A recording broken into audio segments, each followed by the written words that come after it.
real happy for our team. I mean, it's this time of the year, what you want to do is, play as hard as you can for 40 minutes and get an opportunity to play again. And I thought we showed great resiliency.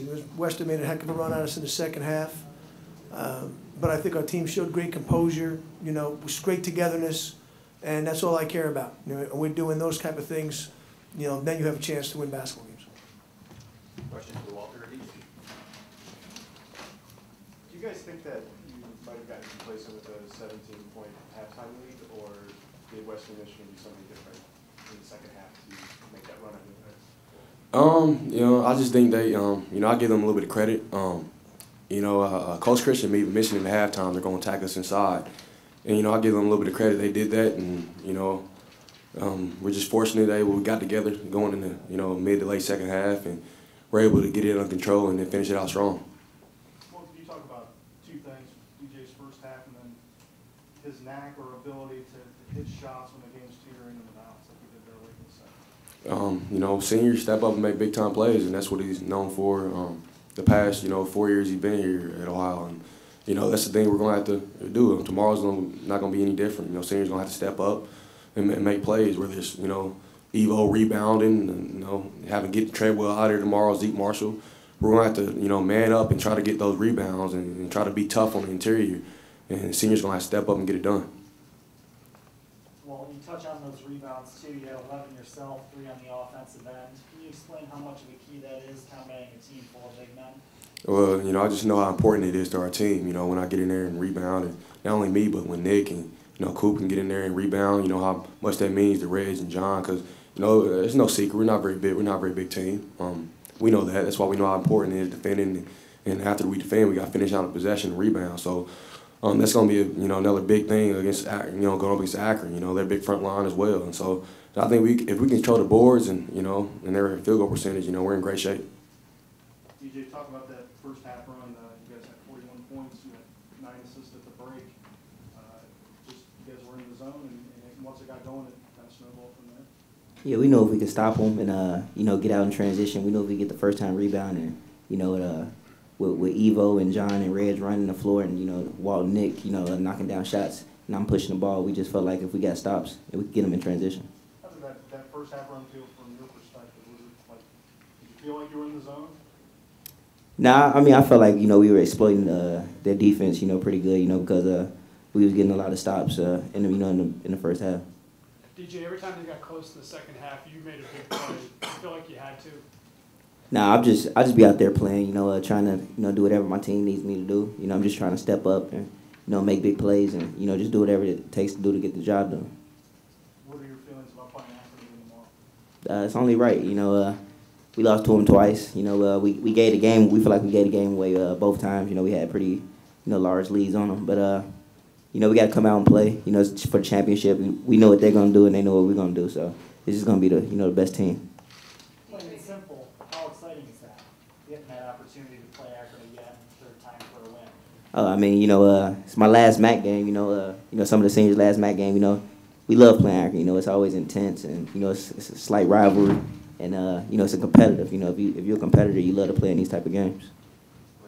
DJ, they closed it 2, and you hit a 3-pointer. What were you thinking before that shot, and what were you thinking after that shot? And then your teammate hit 3 after that. What were you thinking in that? I mean, I knew if it didn't go in, probably wouldn't have been one of the best shots. But I was wide open and I stepped up and I knocked it down. It felt good, being able to get up to 5 points, when they were making that run. DJ, this is the third time in your 4 years that you've gotten to the title game, all of them against Akron. I mean, does that give you, when you're out in a game like today, does that give you a degree of comfort, a sort of familiarity with the pressure, with the situation? Yeah, I think we got an older team. We got a lot of experience, so we know what to expect tomorrow, and we know how to deal with the adversity. We know Akron, they're capable of going on maybe a 6-0 run, but it's just how we respond to the adversity. You guys expecting a slightly different game plan from Akron, considering how they were without Alex Abreu? We're just gonna come out and play. We don't know what to expect. Coach Keith Denbrough is a pretty good coach, so we don't know what to expect. We just got to come out and execute our game plan. Coach is going to dial up a good game plan as always. So we just got to come out and play Ohio ball.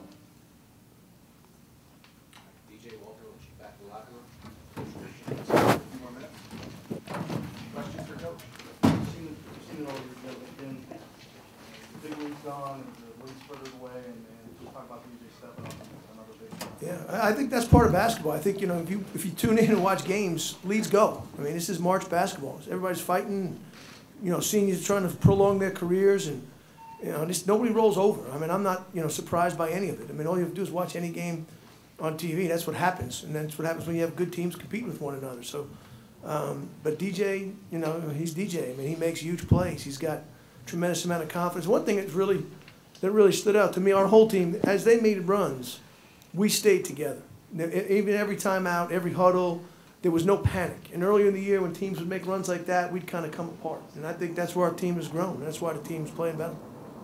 Last time these two teams played, Cooper only had 1 assist in the first half. Western Michigan? Yeah, back in January. What was the big difference having 9 assists in the first half that he was able to do? No, we got a lot of open court plays. I mean, he's really good in the open floor. I mean, we got stops, we got rebounds, we were able to run. A lot of them were break plays, open floor plays, and that's how we play. I mean, you know, he probably ended up with 7 or 8 in that game, right? He was 8. 6 or 7. So, yeah. You're 500 on the road, first neutral game. What makes the neutral fan that doesn't care about this have confidence that this team away from the Congo can? Well, neutral courts is a lot different than playing in somebody's building. I mean, it's 100% different. You know what I mean? When, you know, we're 500 on the road, we're 7-1 in the league. We're playing MAC teams. So, but neutral courts are different games because it's not really a court advantage or an atmosphere advantage for either team. Although we had a great contingency today from Ohio, but it's just a totally different type of game. And these guys are used to it. They've played a bunch of games on neutral courts and have had a lot of success. So, you know, so they have confidence in it. But anywhere in the country, I think you go. You know, if you look at road records, there's a difference between playing a neutral game at Madison Square Garden and playing at Memphis. There's a big difference between those two places. Did you have an opportunity to see Akron at all earlier tonight? Of course. Do you have any thoughts on how their offense looked tonight? I have a lot of thoughts on them. They're a good basketball team, guys. I mean, they're a good basketball team. They're a good basketball team with Alex Abreu. They're a good basketball team without him. I think they've got the best mid-major front court in the country. I don't consider Gonzaga a mid-major team anymore. You know, there's not many people who put the 7-footers out there who can control the paint, and a 6'8" player like Treadwell who, you know, kind of has his way with a lot of people. So that's where it all starts for them. You know, so and obviously they have them surround those guys with a lot of shooters, and that's what they did tonight. You know, obviously Alex Abreu was a good player for them, but they play 11 guys, and you know they're a good basketball team with them. They're a good basketball team without them.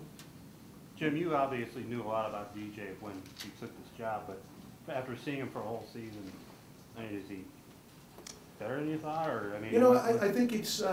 You know, I've said this a million times. You know, I'm amazed by how coachable he is. You know, when I took this job, everybody was like, "Well, how are you going to deal with him?" And to be honest with you, he's the easiest guy on this team to coach. You know, we've just got a really close relationship.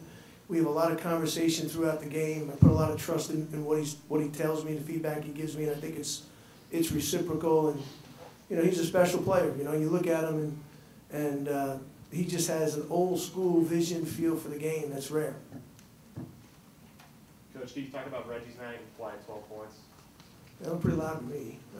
I mean, you know, I thought Reggie in the first 20 minutes was the best interior defense he's played all year. I thought he made Whittington work hard for every catch. He kept him off the backboard, finished around the basket, ran the floor very well. And then, you know, we probably played him too many minutes. He played 31 minutes. I thought he was a little tired at the end. But, you know, for our team, he's our only interior presence. So we have to, you know, when we get jump shot happy, we have to kind of put him back in so we can get the ball inside.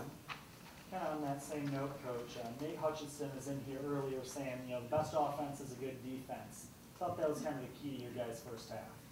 I agree. Yeah, you know, for us, we got to guard. We have the ability to turn some people over. We turn them over a little bit in the first half. We've got to rebound the basketball so we can get out and run.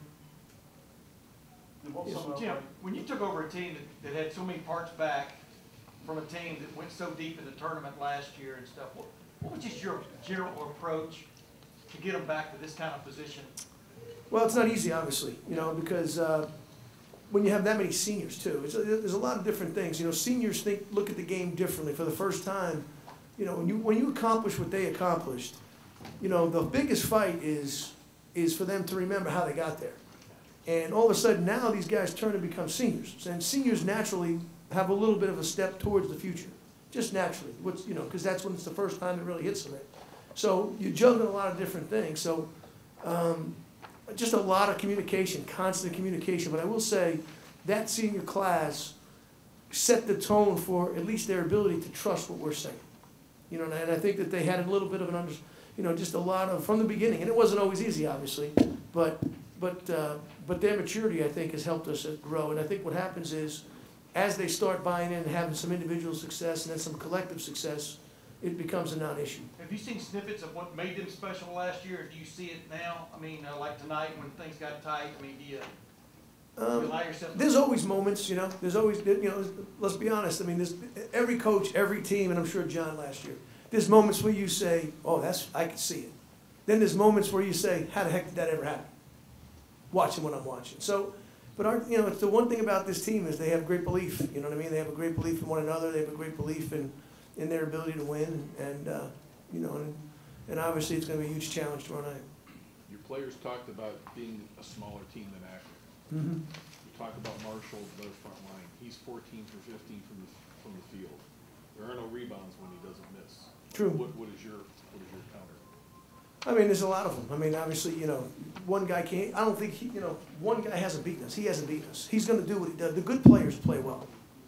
The thing that's beat us the 2 times we played Akron is the first time we played him, McAdams had 12. He was averaging at the time 4 or 5 threes. The second time, Kretzer had 19 in an overtime loss. The good players are the good players. They haven't beaten us by Zeke Moore. He's a great player. It's going to be hard to stop him. It's going to be hard to stop those guys. We have to try to do a great job on those other guys. And the first time we played him, Brave had 21 points and 9 assists. He hurt us. You know what I mean? So it's not one guy going for 50 and getting us. It's going to be, we got to neutralize the other components about them and not have career nights as those guys have good nights. And I'm sure they're thinking the same way about our team.